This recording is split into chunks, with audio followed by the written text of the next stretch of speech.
Ang alat ng aking buhay. The story of my life is to give encouragement and to give hope to everyone, most especially to my co-OFWs na nangarap ng ibang bansa upang mabigyan ng magandang kinabukasan ang kanilang mga mahal sa buhay. O sa mga nagbabalak mag-for good at magpatayo ng negosyo para makapiling ang kanilang mga pamilya.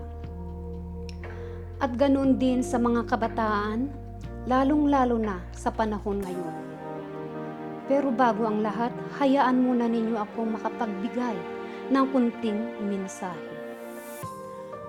Ang pag-aasawa isang mabigat na desisyon na pinapag-aralan, pinagplaplanuhan at ginagawan muna ng magandang programa sa buhay.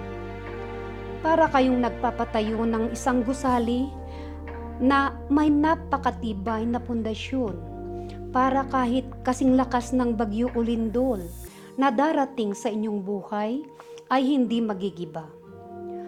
May natapos na ba kayong kurso na maipagmamalaki nyo sa inyong mga magulang o magiging anak? May sapat na ba kayong ipon para pasukin ang estado ng buhay na ito?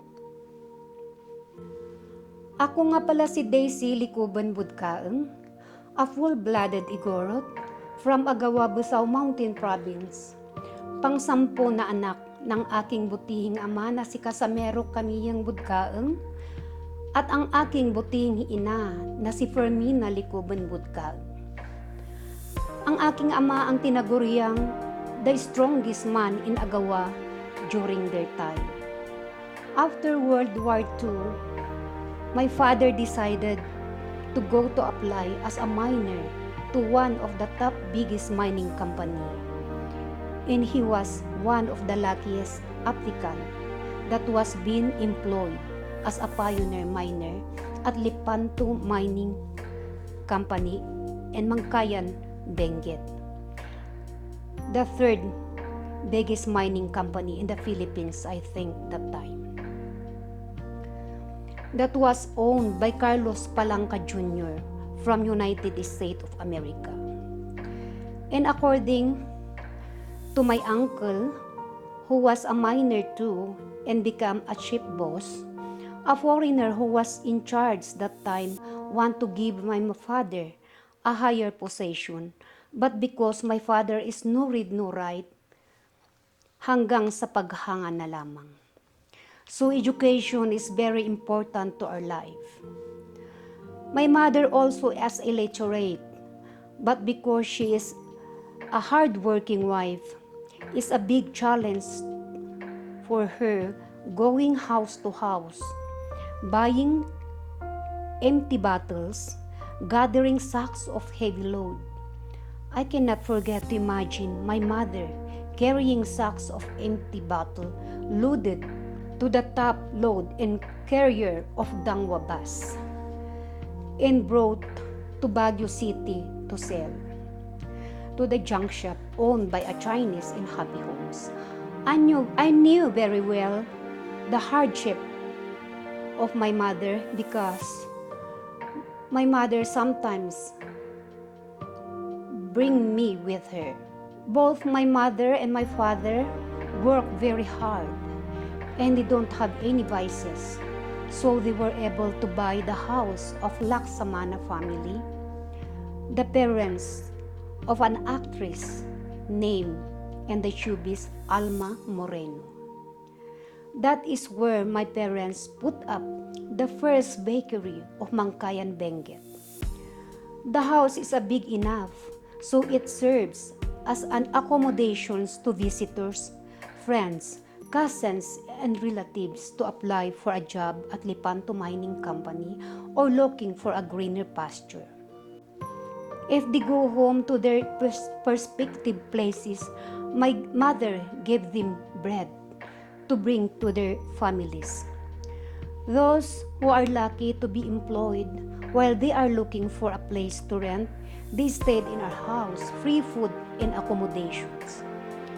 Few years later, my parents were able to buy the 2.5 hectares of rice farm at Comelia Cervantes, Ilocosur, owned by Anita Abaya, the auntie of Alma Moreno. After few years, sad to say, my father died when I was 6 years old. After his death, all their assets was mismanaged by my siblings, and I was the youngest girl, so I worked as a servant to all my older sisters. This start the first stage of my hardship in life, ang alat ng aking buhay.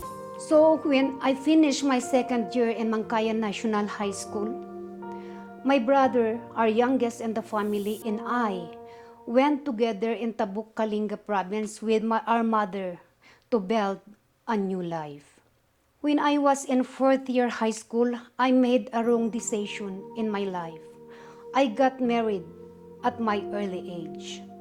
But because I was one also a top notcher during those days, my mother supported me to finish my fourth year, and I graduated as a second honorable mention. Maybe if I did not get married, I might be the valedictorian. How do I know?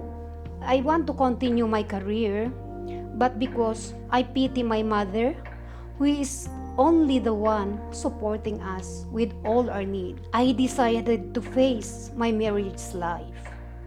And this is the second stage of the saltiness of my life, ang alat ng aking buhay.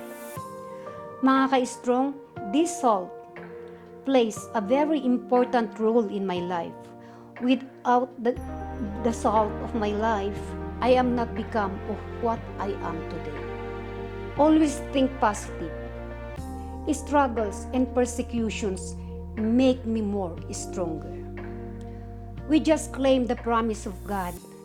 Jeremiah 33:3, call unto me, and I will answer thee, and shew thee great and mighty things which thou knowest not. Also in the book of Psalm, chapter 23, verse 4, yeah, do I walk to the valley of the shadow of death, I fear no evil, for thou art there with me. Thy rod and thy staff, they comfort me. Amen. The one touching this salt is my hand, not my feet.